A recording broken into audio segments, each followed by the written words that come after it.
Shalom, salam berkat dari kami untuk pendengar sekalian.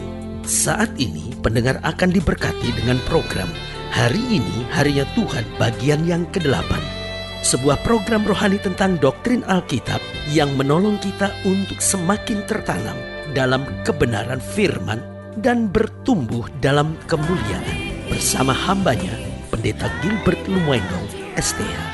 Banyak orang merasa doktrin Alkitab sebagai sesuatu yang membingungkan. Tetapi tahukah saudara bahwa doktrin Alkitab intinya adalah memahami Alkitab dengan benar, dengan pemahaman yang sistematis, sehingga kita terus dapat tertanam di dalam kebenaran firman, sehingga kita terus bertumbuh di dalam kemuliaan Allah. Buka hati saudara sekalian untuk menerima berkat-berkat firman-Nya hari ini. Banyak masalah-masalah dalam hidup kita terjadi karena kita tidak hati-hati. Misalnya kecelakaan di jalan. Kenapa? Karena kita tidak hati-hati. Lalu juga kesalahan-kesalahan di kantor misalnya terjadi. Kenapa? Karena kita tidak hati-hati. Seorang kepleset, kenapa? Karena tidak hati-hati. Seringkali juga misalnya handphone kita tercuri, tercopet, kenapa? Karena kita tidak hati-hati gitu. Meskipun kadangkala memang situasinya sudah serba salah, tetapi banyak kali persoalan-persoalan dalam hidup kita sebetulnya karena kita tidak hati-hati. Juga misalnya dalam persoalan suami istri, dalam rumah tangga, seringkali juga persoalan sederhana karena kita tidak hati-hati dalam bicara. Karena kita pikir, lu memang dia salah kok, gimana, lu betul. Tapi bukankah kalau kita hati-hati masih jauh lebih baik? Dalam Alkitab dijelaskan tentang seorang Nasir Allah, namanya Simson, seorang yang hebat, seorang yang luar biasa, seorang yang memang dipilih Tuhan, seorang yang memang karunianya dahsyat, seorang yang sebetulnya anak mujizat. Kenapa? Karena orang tuanya sebetulnya tidak bisa punya anak, tapi Tuhan kasih kuasa, Tuhan kasih mujizat, sehingga orang ini betul-betul orang yang luar biasa, saudara-saudara. Tetapi kemudian apa yang terjadi? Dia sangat tidak hati-hati dengan karunia yang Tuhan percayakan kepadanya.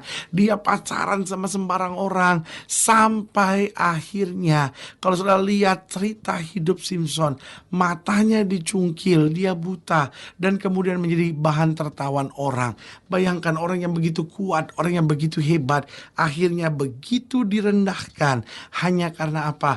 Hanya karena tidak hati-hati. Orang-orang muda hati-hati dalam menentukan pasangan teman hidup. Suami istri hati-hati dalam menyelesaikan masalah. Saudara-saudara yang sedang membangun karir, hati-hati dalam kehidupan saudara. Saudara-saudara yang sedang berjuang dalam pekerjaan saudara, ayo hati-hati. Kita minta hikmat Tuhan, kita minta kuasa dari Tuhan. Maka kasih kuasa hikmat Tuhan akan menolong kita untuk semakin hati-hati dan melihat kemuliaan Tuhan dinyatakan. Haleluya. Selamat datang dalam program kita Hari Ini Harinya Tuhan, sebuah program rohani yang kembali mengingatkan kepada kita betapa pentingnya kita menjadikan firman Tuhan sebagai dasar keseharian hidup kita. Karena selama kita menjadikan firman Tuhan sebagai dasar keseharian hidup kita, langkah-langkah ke depan kita penuh dengan kepastian, kemenangan, berkat, mujizat, dan perkara-perkara yang besar. Haleluya. Dan dalam program ini kita sedang membahas Mazmur 101, Mazmur 101 ayat yang pertama sampai ayat yang ke-8. Karena kita mau bicara hari ini tentang apa sih yang harus kita perhatikan, ya kan? Kalau kita bicara hati-hati, berarti kita kan harus perhatikan sesuatu. Kadangkala kita terlalu sembrono, saudara-saudara, sehingga akhirnya kita bingung, kok saya Kristen bertahun-tahun, tapi kok saya nggak ada kemajuan yang berarti. Kenapa? Karena kita nggak hati-hati. Kenapa saya Kristen bertahun-tahun, kok banyak masalah dalam hidup kita? Ada banyak masalah yang terjadi dalam hidup kita. Seringkali bukan hanya karena setan, bukan juga karena Tuhan memang mengizinkannya, tapi seringkali terjadi apa? Karena kita tidak hati-hati. Kalau saja kita mau hati-hati, ada banyak berkat, ada banyak mujizat, ada banyak hal yang luar biasa yang akan terjadi dalam hidup kita. Haleluya. Nah, Mazmur pasal 101, Mazmur 101 ayat yang pertama sampai ayat yang ke-8 ini akan kita pelajari bersama. Mazmur 101 ayat yang pertama sampai ke-8, demikian firman Tuhan di bawah judul Seorang Raja Bernasar, Mazmur Daud. Aku hendak menyanyikan kasih setia dan hukum. Aku hendak bermazmur bagimu ya Tuhan. Aku hendak memperhatikan hidup yang tidak bercela. Bilakah Engkau datang kepadaku? Aku hendak hidup dalam ketulusan hatiku di dalam rumahku. Tiada ku taruh di depan mataku perkara dursila, perbuatan murtad aku benci. Itu tak akan melekat padaku.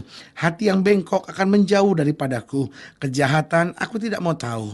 Orang yang sembunyi-sembunyi mengumpat temannya, dia akan kubinasakan. Orang yang sombong dan tinggi hati aku tidak suka.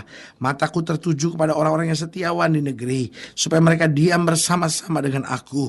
Orang yang hidup dengan cara yang tak bercela akan melayani aku. Orang yang melakukan tipu daya tidak akan diam di dalam rumahku. Orang yang berbicara dusta tidak akan tegak di depan mataku. Setiap pagi akan kubinasakan semua orang fasik di negeri. Akan kulenyapkan dari kota Tuhan semua orang yang melakukan kejahatan. Haleluya.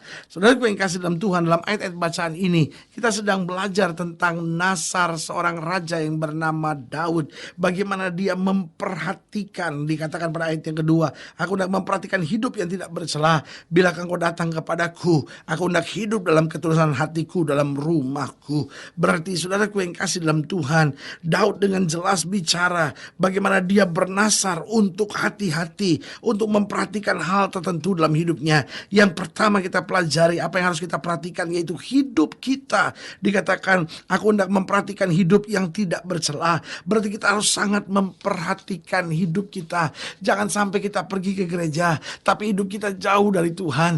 Jangan sampai kita pergi ke gereja, tapi hidup kita nggak jadi berkat, hidup kita nggak jadi saksi, sehingga orang berkata, lu katanya dia orang Kristen, katanya dia udah pelayanan, kok hidupnya terus begitu. Sampai suami sudah akhirnya berpikir, lu katanya dia udah pergi ke gereja, katanya dia udah urapi, katanya dia udah dibaptis, katanya dia udah ngalamin jamahan Tuhan, kok hidupnya nggak berubah-berubah, orangnya tetap kasar, kepala batu, mau menang sendiri. Dan saudaraku yang kasih dalam Tuhan, orang gak bisa lihat kasih Kristus, orang gak bisa lihat kemuliaan Kristus. Paulus dengan tegas berkata, manusia lamaku mati, turut disalibkan bersama Kristus, namun aku hidup, dan bukan aku lagi yang hidup, tapi Kristus yang hidup dalam aku. Berarti jelas yang harus kita perhatikan adalah bagaimana hidup kita tidak bercela, hidup kita tidak jadi batu sandungan. Alkitab bicara orang mencari-cari kesalahan Daniel, tapi tidak dijumpai satu kesalahan pun. Kenapa? Hidupnya bersih, hidupnya benar, hidupnya berkenan kepada Tuhan.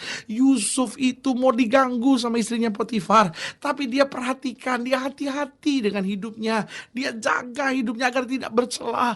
Walaupun resikonya dia buang ke dalam penjara, tapi dari dalam penjara Tuhan angkat dia menjadi Perdana Menteri. Sebagai hamba Allah, saya mau ingatkan, ayo dimanapun saudara ada, jaga hidup saudara. Orang-orang muda yang sedang pacaran, jaga hidup saudara supaya tetap bersih. Saudara-saudara yang difitnah orang, jaga hidup saudara supaya tidak jadi sama dengan dunia. Saudara-saudara yang sedang bergumul dalam pergumulan iman, saudara jaga hidup saudara supaya tidak tertarik tetap pada kesenangan dunia, tapi jalan terus di jalan Tuhan. Jadi apa yang harus kita perhatikan? Yang pertama, hidup kita agar kita tidak bercela. Yang kedua, coba saudara lihat ayat yang kedua, bagian selanjutnya dikatakan, bilakah engkau datang kepadaku, aku hendak hidup dalam ketulusan hatiku, dalam rumahku. Ayat yang keempat dikatakan, hati yang bengkok akan menjauh daripadaku, kejahatan aku tidak mau tahu. Berarti yang kedua, apa yang harus kita perhatikan? Dengar baik, hati kita. Orang sekarang senang memperhatikan penampilan, tidak salah. Memang penampilan itu baik, saudara-saudara. Penampilan saudara sangat mempengaruhi hubungan saudara dengan suami saudara. Kalau setiap kali suami pulang saudara masih pakai daster yang sama terus menerus, lama-lama suami saudara cari yang lain, saudara-saudara. Dia pikir repot ini kok istri saya tidak menjaga penampilan. Lalu nanti kalau misalnya suami mulai kritik sedikit, Mbok jaga penampilan, Mbok mama lebih rapi. Kenapa? Kamu udah punya yang lain, cari aja yang rapi. Saya memang orangnya begini, mau diapain? Mas, gak usah lihat luarnya, Tuhan itu lihat hati. Kamu juga harus lihat hati. Suami pikir hatinya kelihatan, yang kelihatan ya penampilan luar itu. Jadi saudaraku yang kasih dalam Tuhan, penampilannya harus dijaga, tapi lebih, itu yang maksud saya, ya lebih dari segalanya harus diperhatikanlah hati. Dan kalau hati kita bersih akan terpancar keluar. Kalau hati kita damai terpancar keluar.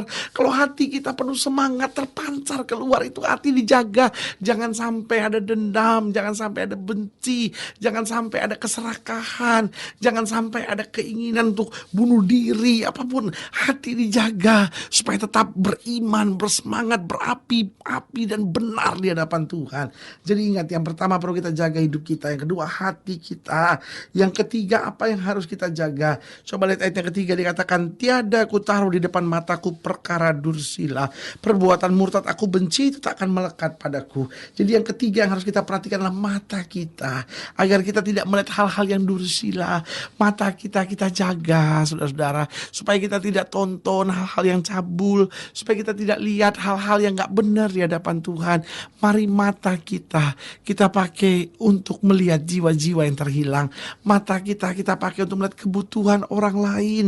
Mata kita pakai untuk melihat beban orang lain, sehingga kita akhirnya dapat mengerti pergumulan orang, dan akhirnya kita terlibat secara aktif untuk jadi berkat buat banyak orang. Dan yang keempat, yang terakhir, saya pelajari pada ayat yang ketujuh.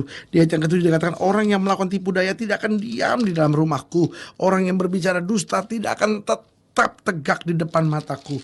Jadi yang keempat yang harus kita perhatikan adalah bicara kita. Adakah bicara kita membangun? Adakah bicara kita dengan iman? Adakah bicara kita berisi firman?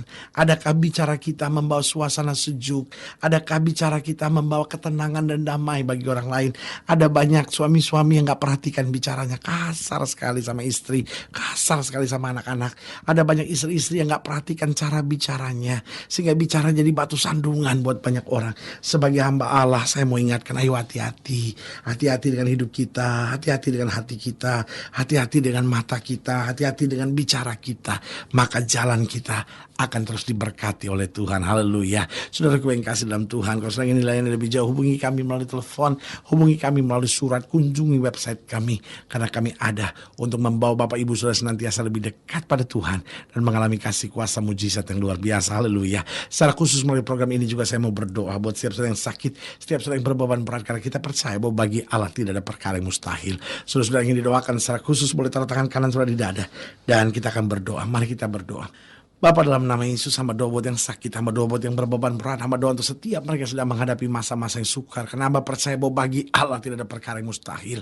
Bapak, hamba berdoa di dalam nama Yesus Tuhan jamah, sehingga setiap kami hidup semakin hati-hati, kami jaga hidup kami, hati kami, mata kami, cara bicara kami, sehingga senantiasa mempermuliakan Kristus. Hamba juga doa buat yang sakit, sehingga Tuhan sembuhkan, yang lemah Tuhan kuatkan, yang susah Tuhan hiburkan, mereka yang bergumul dalam pekerjaan Tuhan tolong, mereka yang bergumul untuk karirnya Tuhan tolong, mereka yang rindu untuk pemulihan dalam rumah tangga Tuhan berkati di dalam nama Yesus, sehingga hal-hal yang baik boleh terjadi. Di dalam nama Yesus kami berdoa. Haleluya. Amin. Saudaraku yang kasih dalam Tuhan, kita sudah berdoa. Ingat, Allah tidak pernah lalai menepati janjinya. Inilah saatnya buat kita untuk bangkit bersemangat, bersuka cita dalam menghadapi segala perkara. Karena kita tahu Yesus hidup, Yesus berkuasa, dan Yesus selalu memberi yang terbaik buat anak-anaknya. Haleluya. Doa saya menyertai saudara. Sampai berjumpa pada program berikut, dan jangan lupa jadikan hari ini harinya Tuhan. Haleluya.